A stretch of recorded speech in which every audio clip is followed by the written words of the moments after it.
सोरबा BJP सोरबा UPPL सोरबा दस्रा राजनितिनि दल बाद थांनांगौ बिदि नङा जायफोर मोननो गोनां जायफोर निधि बिसोरनो बयनोबो हरनांगौ समान भाबै बयखौबो जोङो नायनानै लिस्टखौ बानायनाय जाबाय आरो हाग्रामा महिलारि दैदेननाय BTC सरकारनि मोनसे बाखनायथाव हाबाफारि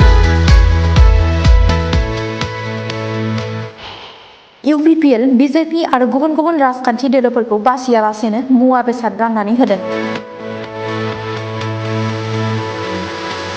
कक्राझार जिल्लानि साब डिभिजनेल वेलफेयार मावख'आव 2025-26 मायथाइनि हाउसहोल्ड एसेन्शियेल किट्स टु ST बेनिफियारिसनि मुवा बेसाद राननाय हाबाफारि लानाय जादों। बे हाबाफारियावनो बाहागो लायो 9 नं बनरगाव समिस्टिनि अनारेबल MCLA जुबिराज बसुमतारी, ST बर्डनि उमा रानी बसुमतारी आरो बेजों लोगोसेनो BPF दोलोनि दैदेनगिरिफोरा बाहागो लायो। बे मुवा बेसाद राननायफोरानो जाबाय pressure cooker, containers, dustbin, gas stove, flask बायदि बायदि। बे मुवा बेसादफोरखौ 6था समिस्टिनि 800 सुबुंफोरनो रानना होनाय जागोन। हाग्रामा महिलारि दैदेननाय BPF दोलोआ UPPL, BJP आरो गुबुन गुबुन राजखान्थि दोलोफोरखौ बासियालासेनो बेफोर मुवा बेसादफोरखौ रानना होनाय जागोन होनना फोरमायो ST बर्डनि उमा रानी बसुमतारीया। MCLA जुबिराज बसुमतारीया खौरां बिजोङाव फोरमायो दि फैगौ जानो गोनां आसाम बिधान सभा बिसायख'थिनि थाखाय साखा-फारा जाबाय होननानै बुंथियो।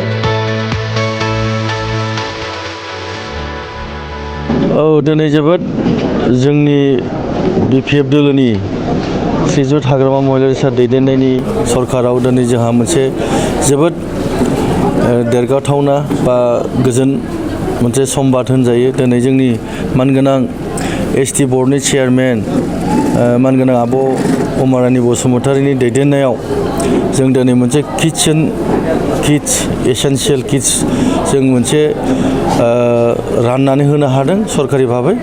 गतिके आं बाहाय जोबोद गोजोननाय मोन्दों गावखौनो गाव जिहेतु आं बाहाय फैनानै गोबांथार महिलाफोरजों मोनसे इन्टारेक्ट मोनफैबाय आङो आरो बेहायनो बयनोबो दि जोंनि सरकारा हाग्रामा सान दैदेननाय सरकारा जे बेबायदि मुवाफोरखौ रायजो राजानो रानना होनो हादों। जाय बेक्तिया मोननांगौ प्राप्त दं बे बेक्तिफोरनो जोंनि सारा मोनसे सरकार दायथ' लानानै मोनफा मोनफा बर्ड दाना होजोबलाय दिनै जोंहा मोनसे ST बर्डनि दैदेननायाव जों मोनसे दिनै एसेन्शियेल किट्स रानना होनो हाबाय। गतिके जों बिनि थाखाय जोबोर जोंनि सरकारखौ जोंहा बाख्नायथाव होननांगौ आरो जों गावखौनो गाव जोबोर गोग्गानानै जोङो गोजोनथाव होनना जों सानना लानो हायो। आरो गुबुन बिथिङाव BTC सरकारा माबायदि खामानि मावनो लादों? जोंनि BTC सरकारा जोंनि मानगोनां हाग्रामा सारा बुंबाय थाखादों जे दिननिफ्राय सरकार दायथ' लादों BTCआव बे दिननिफ्रायनो सारा बुंबाय थादों जिहेतु जों दा 32 ल'ख रायजो राजानि जों सरकारसो बाहाय जोंहा खुनु सोरखौबा दुसिनांगौ मानांगौ गैया। जाय बेक्तिया बेफोरबायदि सरकारि आसनिखौ मोननांगौ अरुण'दयानो होन बा IBSआनो होन बा जिखुनु नैबेफोरबायदि ST बर्डनि बा बबेबा ससियेल वेलफेयारनि जेसेबां बर्डनिफ्राय सरकारि भाबै आसनि फैयो मोननांगौ बिथिंनो बयनोबो राननानै होनांगौ होननानै जोंहा सारा बिथोन होखादों। गतिके जों सारनि बिथोन बादि जों समस्ति वाइज बा डिपार्टमेन्ट वाइज मोननांगौ बिब्दिनो आइ आफा रायजो राजानि आसनि सरकारि आसनिफोरखौ जोङो प्राप्त बेक्तिनो रानै होगासिनो दङ। थांनाय सरकाराव जिहेतु नैबे राननायनि खेथ्रआव जे फारागथि खालामलायनायखौ नोंथांमोना अजद खालामो बेथ' जोबोद दुखुनांथाव होननांगौ। बिथांमोना दे सरकारि आसनिखौ नैबे BPF नांगोलनिसो बिसोरनो होनो नाङा बेफोरबादि भाषाखौ गावसिनि नेताफोरनिफ्राय ओंखारदों ना बे लकेलनि BCDC चेयारमेन मेम्बारफोर बानायदों जोंथ' सानो जिहेतु प्रमद बर'मोनानो बा बिसोरनि गिदिर नेताफ्रानो मिथिं दावथेनाव बुङो अपेन बुङो BPFनो जों बेखौ जोंनि सरकारि आसनि अरुण'दयखौ जों होआ जोंनि UPPL दोलोआल' मोनगोन होननानै बिथांमोना मिटिङावनो अपेन बुंदों। गतिके खुब दुखुजनक आरो लज्जाजनक जायनि फलाव बिनि रिजाल्टखौ दाखालि 2025आव इलेक्सनाव बिथांमोना मोनबाय। गतिके बेफोरबायदि राजनितिक जों गेलेया जोंनि हाग्रामा सारा जेनेरेल बयखौबो जेसेबां जाथि जनगोष्ठीजों 32 लाख BTCआव सारा बयखौबो समानै नायगोन होननानै गाव क्लियार बे बिथोनखौ होखाबाय आरो गावनि खुगाजों बुंबाय थागासिनो दंखायो। फैगासिनो दङ बिधान सभा बिसायख'थि बिपिएफ दोलो हिसाबै माबायदि साखाफारा? जोंथ' दाख्लि थांनाय बिटिसिआवनो जोबोद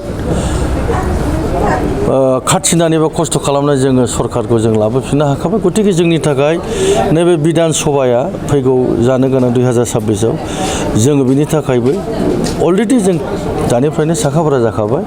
जिहेथु जों गोग्गो सरकार बिटिसिखौ बानायनो जोंनि बिपिएफ दोलोआ आरोबाव साबसिन सरकार दानो हायो, एसेमब्लियाव लांनानै जोङो मोजां खामानि मावनो हायो, जोंहा बेखौ अलरेडि क्लियार जाखाथारबाय। मोनजिबा बिधान सभा बियाब दङ बेयाव बिपिएफ दोलोआ गासैबो बियाबावनो गेलेगोन। बे जोंनि गोजौनि मानगोनां सारमोननि माबासो जागोन, गासिबो गेलेया बे सारमोननि बिथोनसो जागोन, बेखौ आंहा बाहाय बुंनांगौ माबा गैया। गतिके सारमोना मा डिसिसन लायो बे डिसिसन महरैसो जों थांगोन, बे जाहैबाय सारमोननि आखायावसो। माने आइटेम 8टा आइटेम दङ, प्रेसार कुकार आरो गेस स्टभ आरो माबा कन्टेनार्स फ्लाक्स दङ, ओमफ्राय डास्टबिन दङ, बे 8टा आइटेम दङ आरो। साबेसे मानसिनो राननानै होनो हागोन? टटेल 8टा फैदोंथ', किबा 800टा फैदों। दा 800टाखौ जोङो गासिबो माने 6टा समस्तियाव राननाय जाबाय आरो।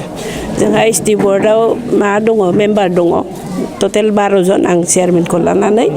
दा बहाय मोनसे समस्तियाव बेसेबां गोलैयो बेखौ मोनसे हिसाब खालायनानै होनानै रानलायलायनानै माबाबाय आरो सिलेक्सनखौ खालायबाय। बहाय सोरबा बिजेपि, सोरबा इउपिपिएल, सोरबा दस्रा राजनितिनि दोलोआ बाद थांनांगौ बिदि नङा। जायफोर मोननो गोनां, जायफोर निदि बिसोरनो बयनोबो हरनांगौ समान भाबे, बयखौबो जोङो नायनानै लिस्टखौ बानायनाय जाबाय आरो मा खामानि मावलांबावदों एसटि बर्डआ? एसटि बर्डआवथ' बेबादि माबा गैया, माने सरकारा जिखिनि जिनिस लाबोयो जों बेनिफिसारिखौ मोजाङै नायनानै लिस्ट बानायनानै होनाय जोंनि दायित्वआ बेल' आरो। खामानियानो बेल', बे जिनिस जिखिनि लाबोयो गभर्नमेन्टआ बेखौ जों माने इमप्लिमेन्ट खालायनांगौ जाहैबाय आरो, बेल' जोंनि दायित्वआ।